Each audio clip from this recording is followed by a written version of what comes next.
Ya, bisa kita mulai.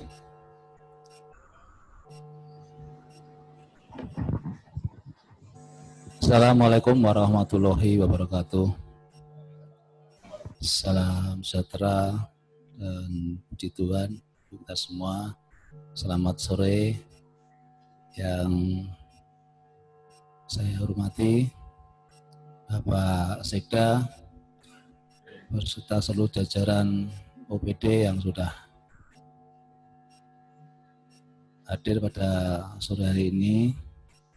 Yang saya hormati juga teman-teman dari Pansus LKPJ. Di sini ada Mas Sulis, ada Mas Sugiartono, ada Mas Ipin, ada Mas Gumilang, ada Mas Anang, ada Mas Narendra, ada Mas Abdul Majid, ada Mas Subhan, ada juga Mbak Hani yang sudah hadir pada sore hari ini. Terima kasih untuk semuanya. Pertama-tama dan yang paling utama, marilah kita panjatkan puji dan syukur kepada Tuhan Yang Maha Kuasa, karena pada sore hari ini kita bisa diberikan kesempatan untuk bisa bertemu di dalam rapat panitia khusus yang membahas laporan keterangan pertanggungjawaban Wali Kota tahun 2019 dalam keadaan sehat walafiat dan tidak kurang suatu apapun. Kami juga menyampaikan selamat berpuasa kepada teman-teman semuanya yang menjalankannya.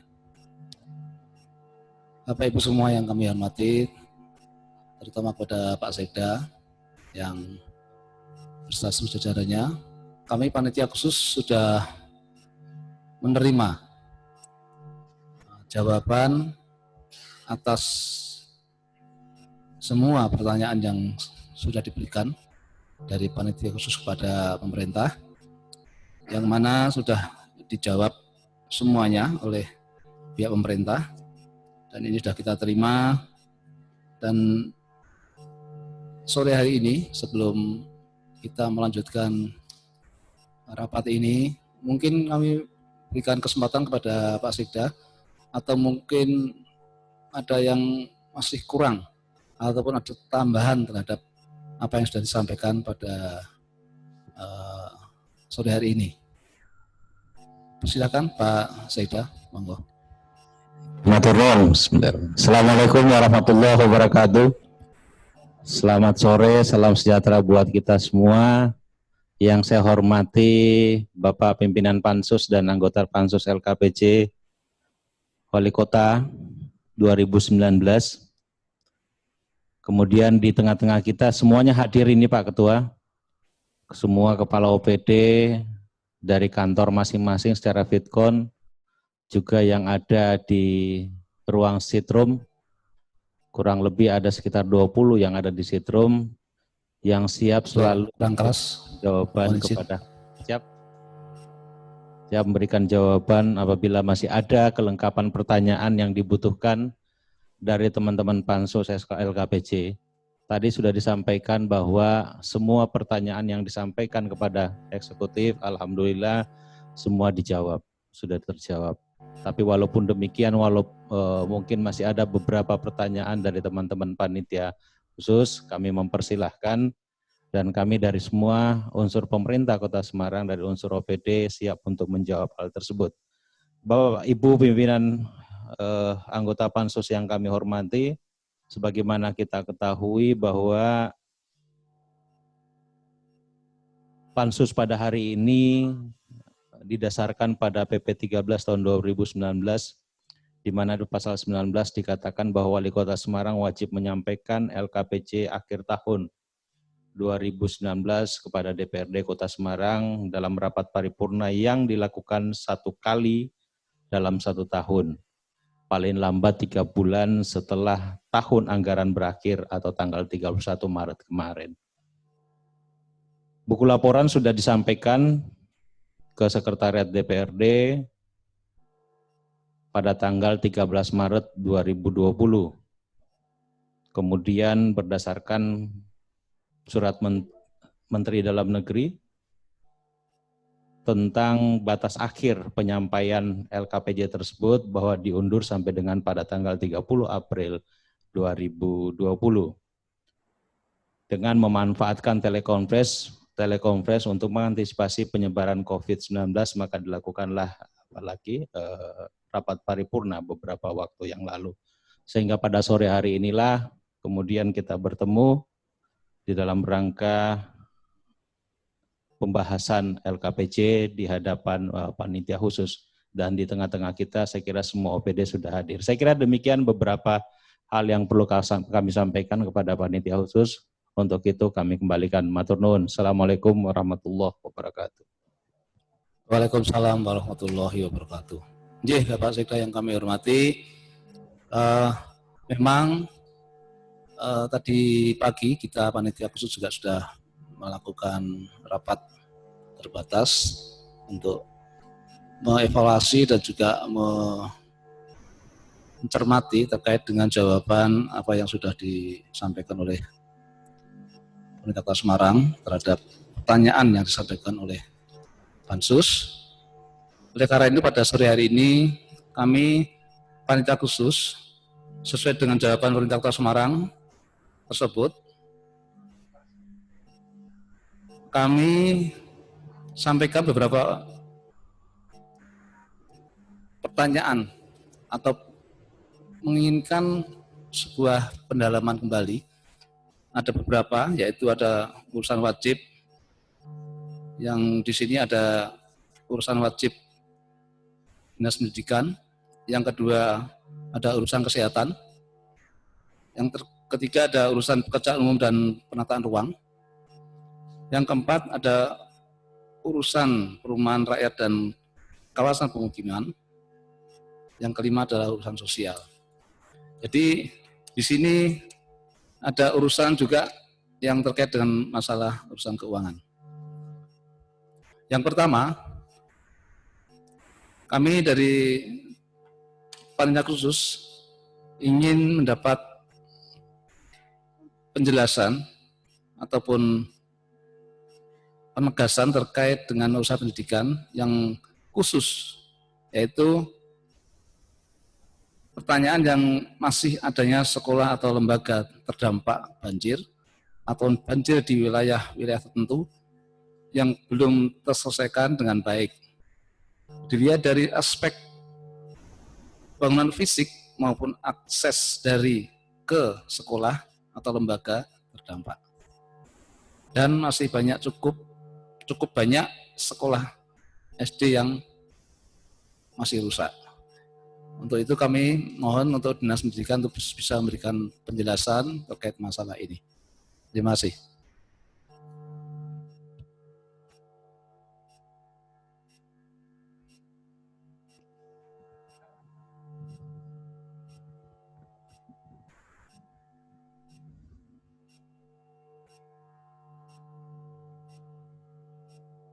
Assalamualaikum warahmatullahi wabarakatuh.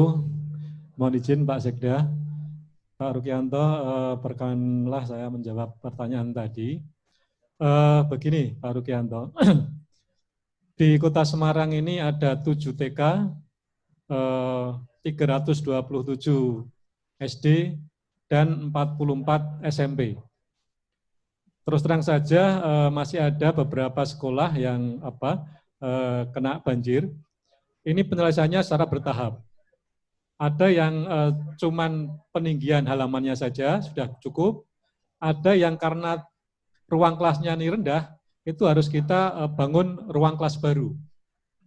Sehingga kita ambil contoh misalnya di SMP 34. Ini terus terang saja ruang kelasnya dengan jalan lebih tinggi jalannya. Sehingga kalau cuman diuruk ini justru malah sekolahnya, ruang kelasnya malah tambah banjir. Lah untuk itu penyelesaiannya secara bertahap. Misalnya mulai tahun 2018 kita bangun ruang kelas baru yang lokasinya lebih tinggi dari jalan, sekitar 1 meter. Kemudian di tahun 2019 kita bangun 4 kelas lagi, ruang kelas baru lagi. Kemudian di tahun 2020 ini nanti kita bangun 8 ruang kelas. Kemudian nanti di 2021 itu nanti juga 8 kelas sampai nanti selesai 27 rombel. Nah ini memang secara bertahap, tidak mungkin kita selesaikan 1 tahun, karena kalau 1 tahun, satu SMP ini bisa menghabiskan anggaran sekitar 16 miliar. Kemudian yang SD juga demikian, Pak Rukianto, ada beberapa yang sudah kita tangani melalui dana OM dan juga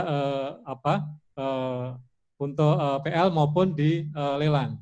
Cuman memang di tahun 2020 ini, mohon maaf ini Pak Rukianto, ada 19 SD ini yang harusnya lelang, tapi tidak jadi kita laksanakan.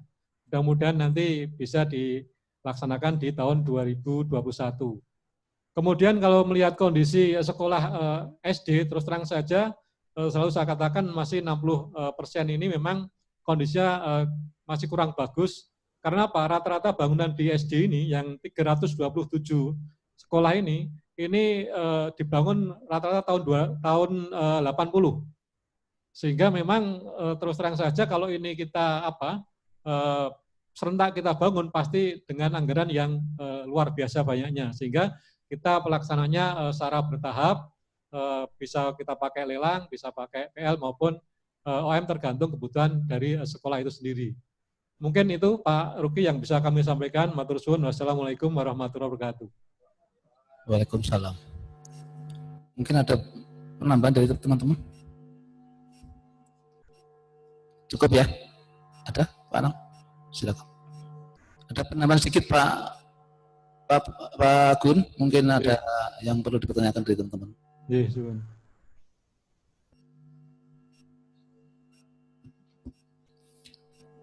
menanggapi jawaban dari Pak Kepala Dinas Pendidikan tadi, mungkin satu yang kami minta untuk lebih mendapat perhatian adalah keberadaan SD Jabungan yang kemarin sudah kita tinjau ke sana, bahwa kondisinya nampaknya tinggal menunggu roboh itu yang bangunan sisi timur.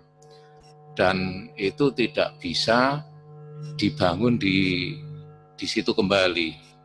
Jadi usulan kami memang perlu direlokasi, ya, dan karena ini membutuhkan koordinasi dengan dinas terkait, ini mungkin melalui Pak Sekda selaku Ketua TAPD, karena ini dampak dari banjir memang, jadi dari aliran air sungai di sebelahnya itu yang cukup tinggi, deras, kemudian akhirnya ada pergeseran tanah.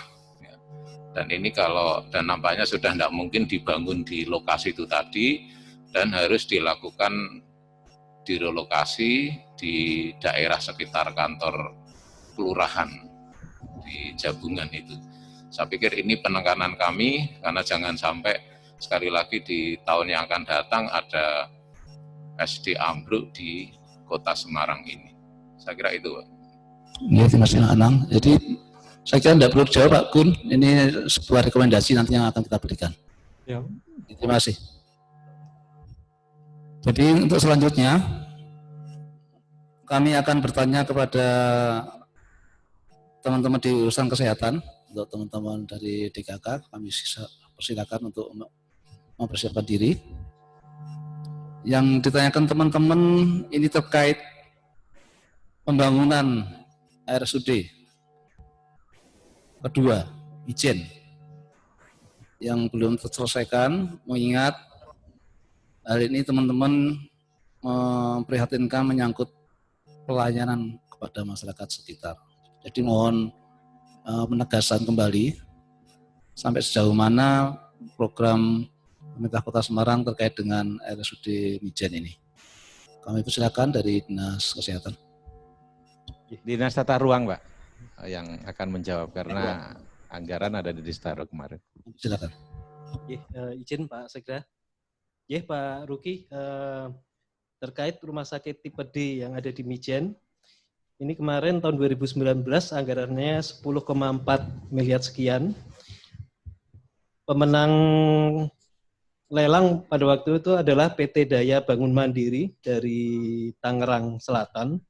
Dalam proses pengerjaan, ternyata kita sudah sering mengingatkan dan seterusnya, sampai akhir ternyata mereka hanya mampu menyelesaikan 72,31%.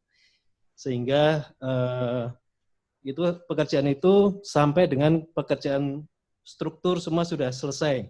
Sehingga ada deviasi sekitar 27,69%. Dan dengan kejadian ini sudah dilakukan blacklist.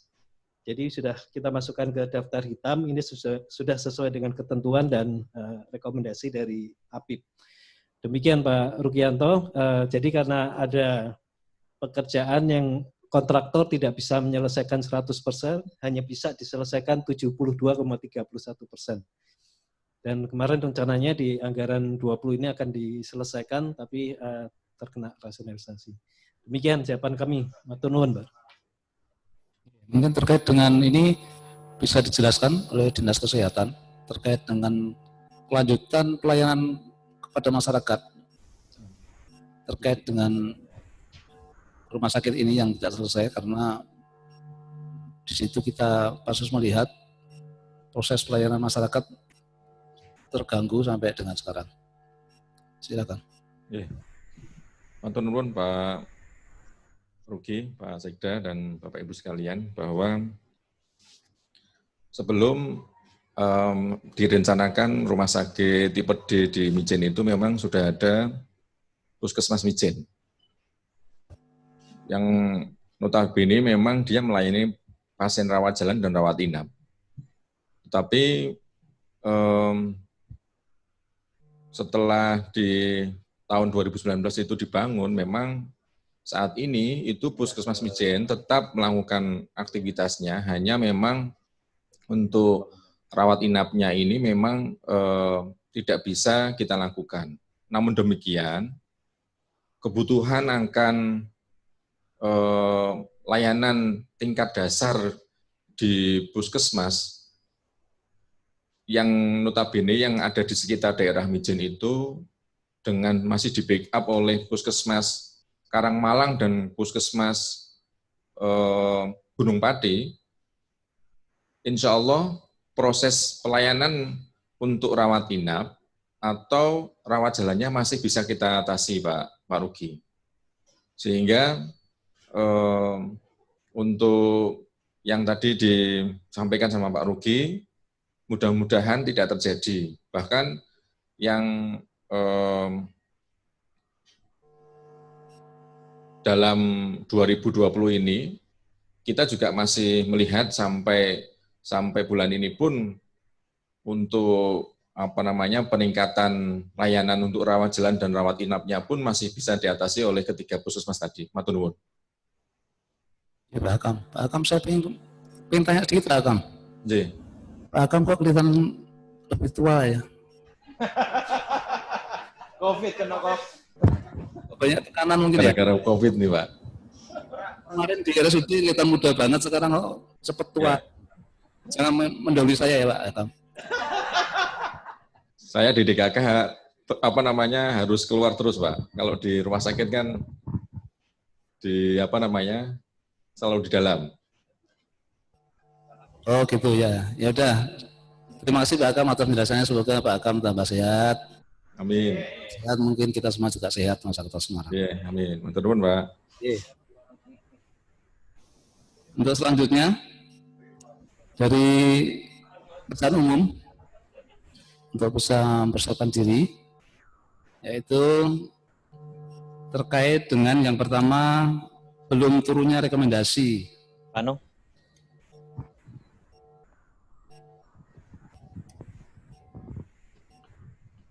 Oh ya, yang B, penanganan Sungai Beringin yang menyebabkan banjir di wilayah Kota Semarang, di wilayah Mangkang, yang sampai saat ini sering terjadi walaupun segala upaya sudah kita tempuh. Ini mohon penjelasan dan juga mungkin bisa dijelaskan juga terkait dengan masalah tata ruang ini sampai sejauh mana rekomendasi yang dari pemerintah pusat. Terima kasih.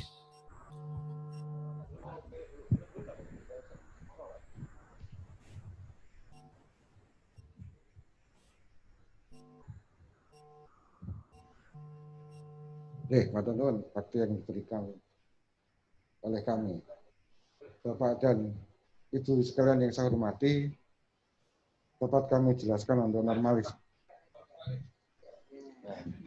Mohon maaf, mungkin terlalu ketakutan COVID. Dapat kami jelaskan untuk normalisasi Kali Beringin akan dilaksanakan oleh Kementerian PUPR melalui BPWS dan sekarang sudah proses, diharapkan Juli besok sudah penandatanganan kontrak.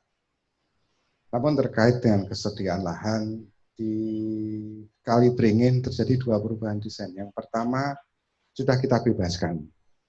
Namun ada desain yang baru, kita harus membebaskan kembali kurang lebih seluas 130.800 meter persegi. Dan sekalian matur, untuk proses kegiatan pelaksanaan selama 3 tahun dengan nilai anggaran 250 miliar yang dilakukan oleh BPWS. Nah, ini memang masih butuh lahan yang dibebaskan sebesar 130.000 meter persegi. Mungkin di anggaran ke depan bisa dialokasikan, mungkin Pak Sekda, dan kami bisa melaksanakan pembebasan.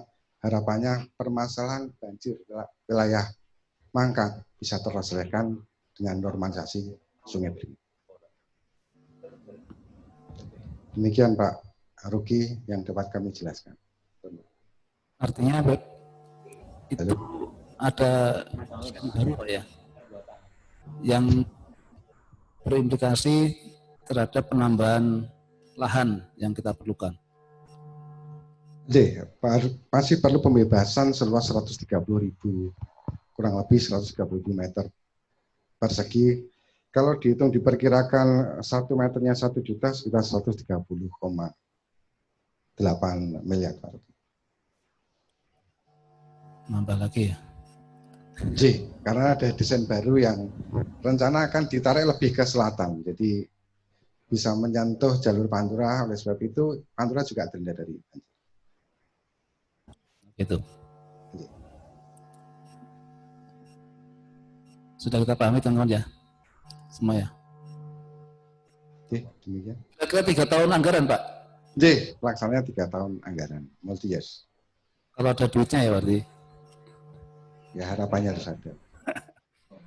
Oke, dengan ini RT/RW Pak, mungkin bisa disambung. Pak Sekda, monggo. Iya. Pak Irwansyah, monggo Pak.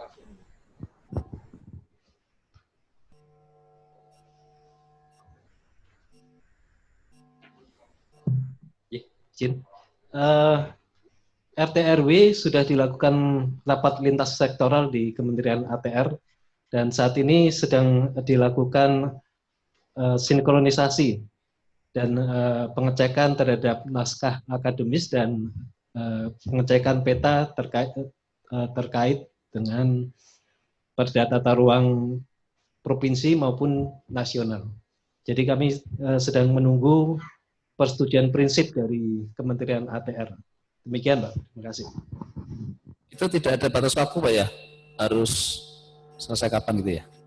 Ya kemarin sebenarnya batas waktunya ditargetkan akhir Maret itu selesai, tapi tampaknya karena ada COVID ini jadi agak mundur Pak. Komunikasi kami juga agak terhambat di situasi ini. Tapi ini kita kejar terus Pak. Targetnya, ada target tertentu dari Kota Semarang?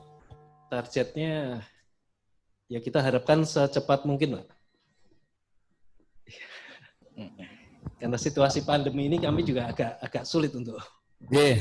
Jadi memang ini kan dibutuhkan oleh seluruh warga Kota Semarang terkait dengan masalah tata ruang ini. Jadi kalau ini selesainya terlalu lama, mungkin juga akan mempengaruhi juga terhadap program-program kegiatan pemerintah ataupun masyarakat yang membutuhkan pengembangan wilayah. Jadi ini saya kira perlu diadakan lebih intens terhadap komunikasi dari pemerintah Kota Semarang kepada pemerintah pusat. Saya kira demikian Pak Irwansyah. Ya siap Pak. Ya, terima kasih, selamat bekerja. Terima kasih. Saya tambah Pak Ruki. Pak Sekda. Ya, Jadi penjelasan kaitan dengan beringin Pak Rocky dihubungkan dengan tata ruang yang ada di wilayah barat, bahwa kebutuhan tambahan memang sekitar 130.000 meter persegi, yang kalau dibilang 1 juta 130 miliar. Saya kira bahwa pembangunan dari Sungai Bering ini diharapkan bahwa dengan penambahan 130.000 meter persegi ini adalah kesempurnaan desain. Tetapi oleh pemerintah pusat, pembangunan ini paling tidak bahwa desain yang lama itu sudah mampu mengendalikan banjir yang ada. Dan ini dilaksanakan selama 3 tahun sehingga masih ada kemungkinan kita untuk melakukan proses pembebasan tanah agak mundur. Kemudian yang kedua, keterkaitan dengan pembangunan Harbor Toll Road karena berdampak langsung dengan Kali Beringin, ini juga pasti akan ada keselarasan desain lagi Pak Ruki.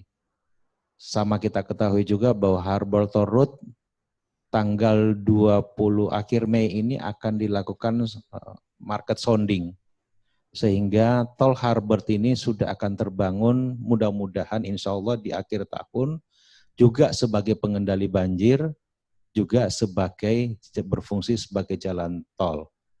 Perubahan tata ruang di wilayah tersebut hari besok akan diadakan rapat di pemerintah provinsi keterkaitan dengan perubahan RZ. Jadi batas laut dengan pemerintah provinsi, mudah-mudahan ini segera diselesaikan oleh provinsi sehingga kemudian Kementerian Perikanan dan Kelautan dapat segera memberikan rekomendasi sehingga kemudian pembangunan Harbor Toll Road ini dapat segera dilaksanakan.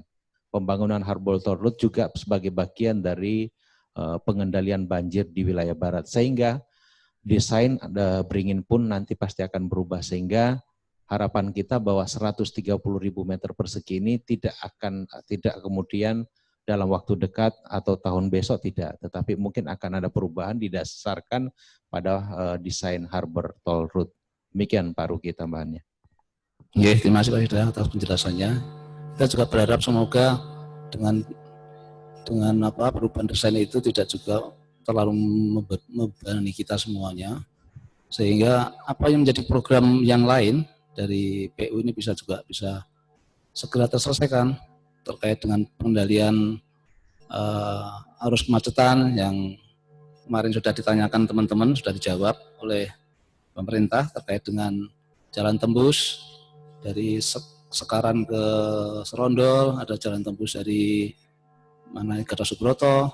Ini juga sudah menjadi program yang lama oleh pemerintah Kota Semarang. Jadi ini saya kira juga harus bisa diambil sebuah kesimpulan terkait dengan skala prioritas yang harus dilakukan.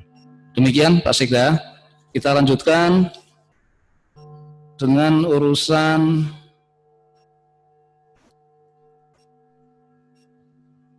perumahan rakyat. Mohon penjelasan dengan pembebasan lahan TPU Jabungan. Ini mungkin diberikan kesempatan pada Perkim lagi nih untuk bisa menjelaskan. Tadi tata ruang ini Perkim Pak? Ya, terkait dengan pembebasan lahan TPU Jabungan ini karena itu sudah ditunggu-tunggu oleh masyarakat. Terima kasih. Mohon izin Pak Sekda bahwa TPU di Jabungan itu luasannya 9,4 hektar yang mana terdiri dari 34 bidang. Untuk tahun 2019 kita baru bisa menyelesaikan 3 bidang sehingga masih 31 bidang.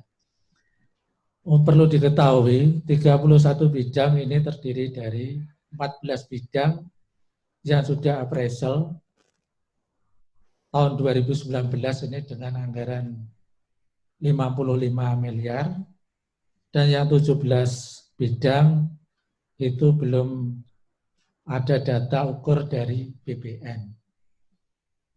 Untuk itu mungkin untuk tahun selanjutnya kalau itu memang ditunggu-tunggu oleh masyarakat, mungkin anggaran yang 14 bidang ini yang sebesar 50 miliar ini Mudah-mudahan di tahun berikutnya bisa terselesaikan.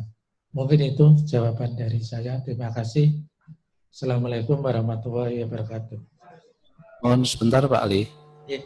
Jadi kemarin di dalam diskusi kita terkait dengan gabungan ini, ada informasi bahwa tanah di situ itu bergerak, tanahnya gerak. Terkait dengan ini, apakah sudah ada ada kajian dan sebagainya terkait dengan lahan yang akan digunakan oleh TPU Jabungan ini? Mohon penjelasannya. Nih, untuk kajian dan selanjutnya di TPU Jati Barang termasuk set plan-nya dan lain sebagainya itu sudah ada semua Bapak. Sehingga mungkin kalau ada berita bahwa Jabungan itu adalah tanahnya bergerak, tapi sampai saat ini dari tim saya belum ada kabar seperti itu. Karena ini baik DD dan lain sebagainya kita sudah menyiapkan. Begitu Bapak. Ya, mungkin nanti bisa dilakukan pengecekan Pak Ya. Ali. Nih, siap Bapak. Nanti setelah ini mungkin besok akan menugaskan dari tim dari saya mungkin ada kalau memang itu ada tanah yang bergerak bisa kita tindak lanjuti lagi. Ya, karena di sini anggota pansus ada yang ke rumah yang sana. Siap. Pak Sulis. Nih. Takut kalau makamnya nanti bergerak gitu katanya. Ya, siap Bapak. Jalan-jalan Pak, pindah-pindah Pak makamnya gitu. Siap. Ya, terima kasih Pak Ali. Monggo, selamat bekerja. Terima kasih. Izin nambahi pimpinan. Silakan ini Pak Sulis mau bertanya Pak Ali. Pak Ali. Ini daftar dari 30 berapa bidang ini yang belum diukur oleh BPN adalah 17 bidang. Betul. Oke. Yang jadi pertanyaan saya, kenapa 17 bidang itu nggak disamakan dengan yang terdahulu untuk diukur BPN? Apakah tanah yang itu 17 bidang itu secara kepemilikan sudah istilahnya tidak ada hal namanya sudah menjadi milik orang lain atau individu ataupun organisasi atau gimana Pak? Jadi saya mendengar tanah di daerah situ menjadi perebutan. Nah, apakah wacana panjenengan sudah komunikasi dengan yang punya bidang-bidang itu? Apakah sudah clear dari semua bidang yang direncanakan? Tinggal hanya BPN mengukur ataukah memang masih ada kendala lain? Terima kasih. Oke, Pak Sulis. Untuk sementara ini data yang masih kita masuk dokumen itu masih tetap Pak. Belum ada usulan-usulan atau pindah ke orang lain. Jadi kenapa yang 17 bidang belum ada data dari ukur dari BPN? Karena yang 14 ini aja belum selesai. Harapan saya kalau 14 ini sudah oke, ini tinggal 17 ini kelanjutannya Bapak. Untuk sementara memang sampai saat ini belum ada nama-nama yang diganti. Jadi dokumen itu masih tetap dari tahun-tahun sebelumnya. Begitu Pak Sulis. Ya, terima kasih Pak. Tinggal ada dananya, duitnya Pak ya, nunggu duit. Ya, siap. Iya, terima. Ya, untuk selanjutnya kami lanjutkan ke urusan sosial. Kami untuk kesempatan untuk siap-siap.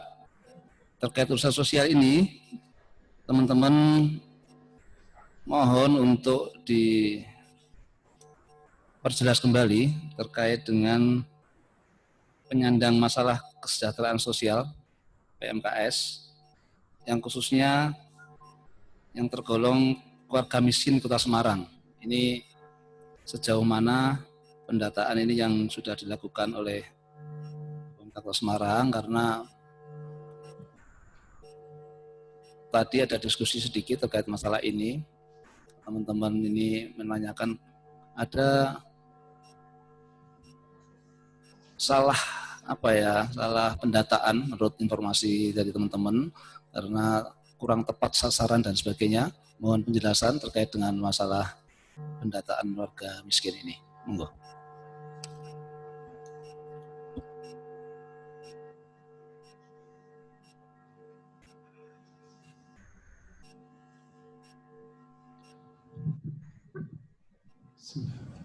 Assalamualaikum warahmatullahi wabarakatuh. Mohon izin Pak Sekda berkaitan dengan dan juga dari Bapak Ketua Pansus LKPJ. Ada beberapa yang tadi yang berkaitan dengan PMKS, yang mana PMKS ini yang dilaksanakan oleh Dinas Sosial. Di antaranya bahwa PMKS itu terdiri dari beberapa PMKS, jenis PMKS. Mungkin ada 26 PMKS, di antaranya yang sudah dilaksanakan oleh Dinas Sosial, di antaranya adalah berkaitan dengan pembinaan dan juga untuk verifikasi berkaitan kemiskinan yang ada di Kota Semarang. Kemiskinan di Kota Semarang ini di antaranya adalah program PKH, program Keluarga Harapan, PKH, dan juga program sembako. Di mana program ini merupakan data yang masuk di dalam DTKS, data terpadu kesejahteraan sosial.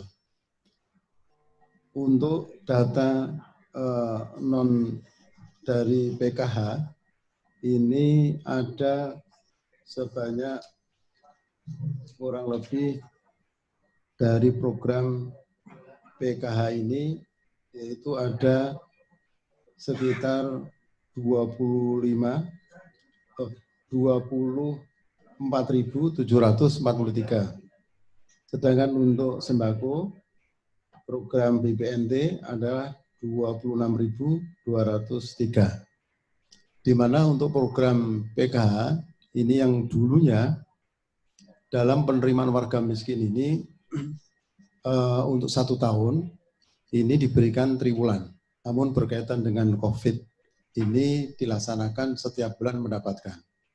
Sedangkan untuk program sembako ini sudah berjalan setiap bulan mendapatkan setiap warga masyarakat itu 200.000.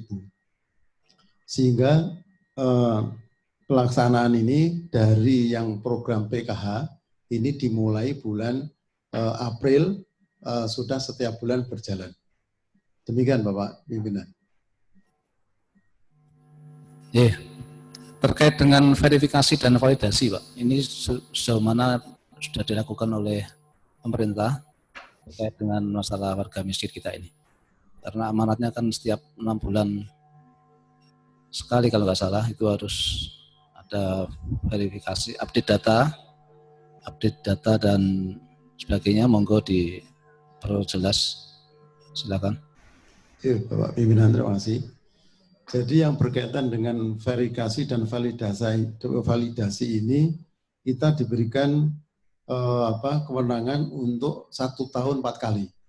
4 kali untuk verifikasi dan validasi data. Namun untuk sesuai dengan kemampuan dari Dinsos, ini baru selesai kemarin adalah Januari, ini adalah untuk melakukan verifikasi dan validasi. Yang jelas adalah kita diberikan kesempatan untuk 4 kali 1 tahun. Sudah dilakukan Pak ya? Sudah dilakukan Pak. Terkait validnya, apakah sudah valid di Kota Semarang? Karena teman-teman masih menjumpai ada yang kurang pas sasaran dan sebagainya. Jadi yang berkaitan dengan verifikasi dan validasi ini adalah di Kementerian Sosial itu ada yang namanya SIG-NG, Sistem Informasi Next Generation, di mana SIG-NG ini data ini langsung dari kelurahan, di mana di kelurahan itu ada yang namanya Kasih Kesos dan ada tim petugas IT. Di dalam hal verifikasi dan validasi ini adalah melalui Muskel. baik itu yang dihadiri oleh Pak RT, Pak RW, tokoh masyarakat yang ada di situ. Di mana pihak kelurahan itu updating data untuk apakah warga masyarakat itu sudah meninggal atau pindah, ini berkewajiban untuk memverifikasi dan validasi data. Sehingga data tersebut adalah langsung di kementerian. Dan tentunya data itu adalah surat keputusan dari Kemensos.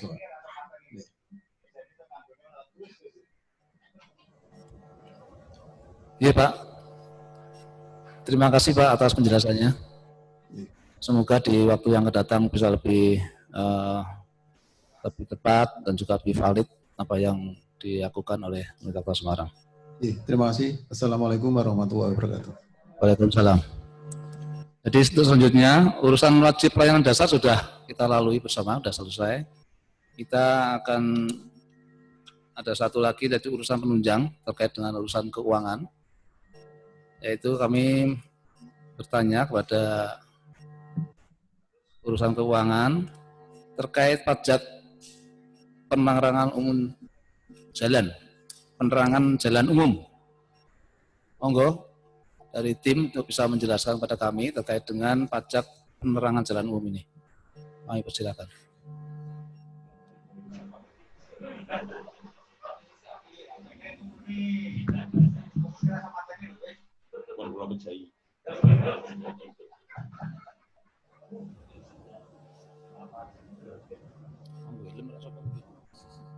Assalamualaikum warahmatullahi wabarakatuh. Yang saya hormati Ketua Pansus Pak Ruki, izin Pak Sekda, berkaitan dengan PPJU, ini memang sesuatu yang sangat urgent Pak. Kemarin kami banyak ditanya oleh Komisi B.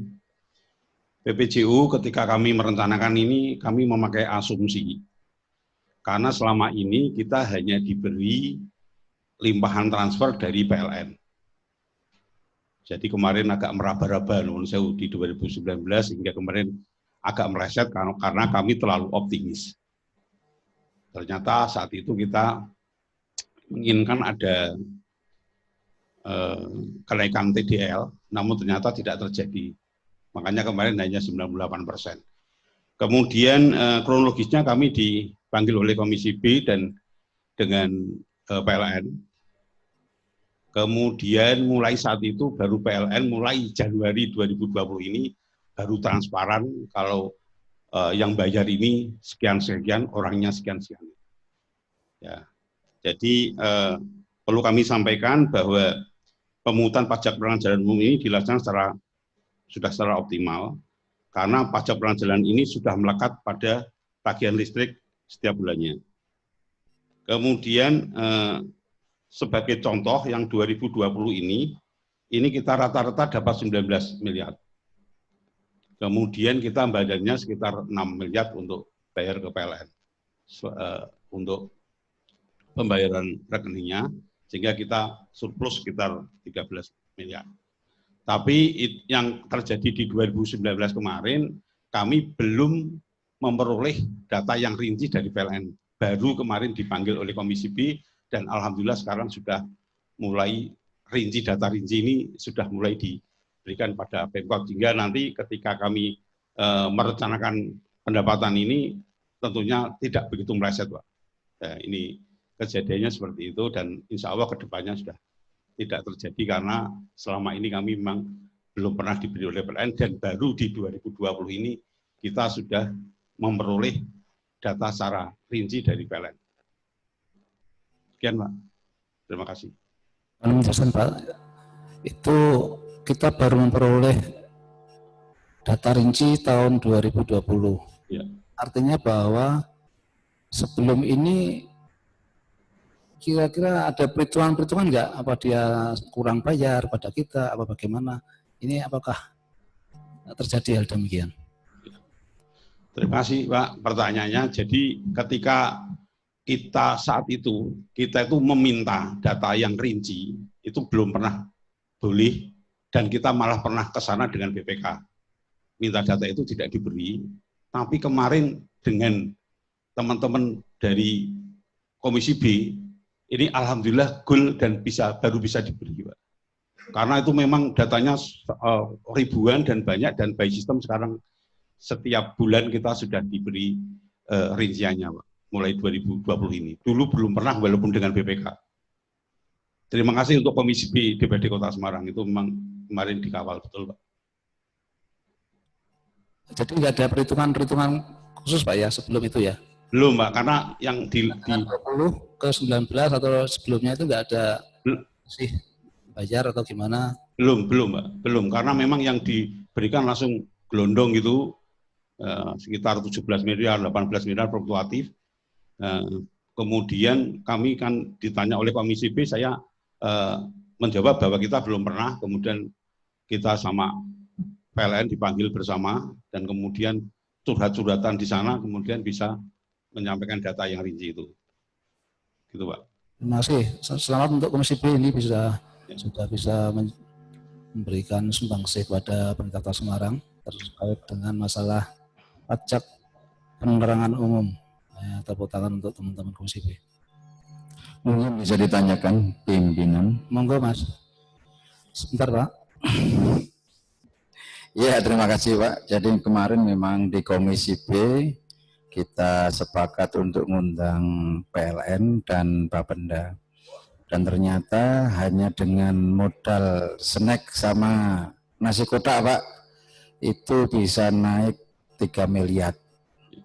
Nah, harapan kami juga mendesak kepada kawan-kawan Bapenda bahwa untuk tahun 2020 ini mestinya akan ada perubahan lagi, karena kita juga melihat bahwa pemasangan penambahan daya itu kan juga semakin tinggi. Nah, kita berharap nanti dari Bapenda juga ya memang kita sadari ya Pak Agus, di seluruh Indonesia PLN itu juga rahasia dan tidak akan memberikan data kepada pemerintah kota. Walaupun pada prinsipnya kita ini hanya nitip uang bayar pajak aja ya di sana, tetapi untuk transparansi memang tidak pernah diberikan. Tetapi minimal nanti dari kawan-kawan Bapenda bisa memberikan membuat sebuah kajian berapa sih listrik yang dibayarkan di seluruh Kota Semarang ini. Saya yakin nanti tidak hanya tadi berapa 19 miliar Pak, mungkin bisa sampai 25 sampai 30 kalau nanti kita betul-betul punya kajian dan dasar, karena memang kita tidak punya dasar. Jadi kita hanya diberikan aja sama PLN gelundung aja. Ketika diundang ya nambah kan ya lucu loh ini. Nah, kita berharap bahwa Komisi B nanti di tahun 2020 ini ya, setelah Corona kita undang lagi. Mungkin bisa nambah lagi kayaknya. Dan saya juga sampaikan sekali lagi kepada Bapenda untuk membuat kajian ini pemakaian listrik di Kota Semarang ini berapa. Karena kalau kita melihat 9% untuk pajak ini ya hampir tertinggi se-Indonesia. DKI saja cuma 3 atau 4%, sementara kita sudah 9%. Itu saja pimpinan, terima kasih. Ya, saya kira ini nanti sebuah rekomendasi Pak Agus, tidak perlu dijawab. Semoga apa yang menjadi rekomendasi ini bisa lebih meningkatkan lagi dan juga keterbukaan PLN terhadap sisi pajak PJU ini. Demikian yang bisa kami sampaikan. Saya kira dari teman-teman apa yang sudah direncanakan sudah terjawab semuanya, dari urusan penunjang sampai dengan urusan wajib pelayanan dasar sudah dijawab semuanya. Untuk itu kami berikan kesempatan sebelum kami tutup kepada Pak Sekda untuk bisa menyampaikan sesuatu hal yang mungkin masih kurang informasi. Monggo. Oke, matur nuwun Pak Rocky dan teman-teman Pansus, Bapak Ibu Pansus yang kami hormati. Saya kira apa yang sudah didiskusikan pada sore hari ini, saya kira dari kami, dari pihak pemerintah kota, dari eksekutif, tidak ada hal lagi yang dapat kami sampaikan, sehingga untuk itu monggo dari panitia khusus untuk dapat menutup, kemudian memutuskan apa hal-hal yang harus kita lakukan ke depannya. Demikian, matur nuwun Pak Ruki. Terima kasih Pak Sekda atas apa yang sudah dilakukan. Sekali lagi kami atas nama seluruh anggota Pansus menyampaikan terima kasih kepada pemerintah Kota Semarang yang sudah proaktif terhadap apa yang sudah dilakukan Pansus, terhadap pertanyaan yang dijawab, dan juga terhadap penjelasan-penjelasan yang dilakukan pada sore hari ini. Semoga apa yang kita lakukan ini bisa bermanfaat bagi kita semua, terutama bagi kemajuan Kota Semarang yang ke depan Semarang lebih hebat lagi. Demikian kami sampaikan. Kami atas nama Pansus menyampaikan terima kasih. Wassalamualaikum warahmatullahi wabarakatuh. Waalaikumsalam warahmatullahi wabarakatuh.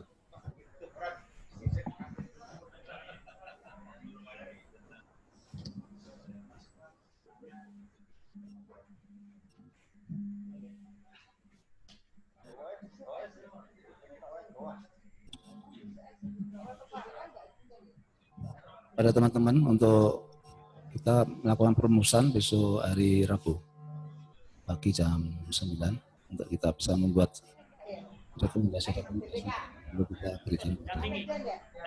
Ya.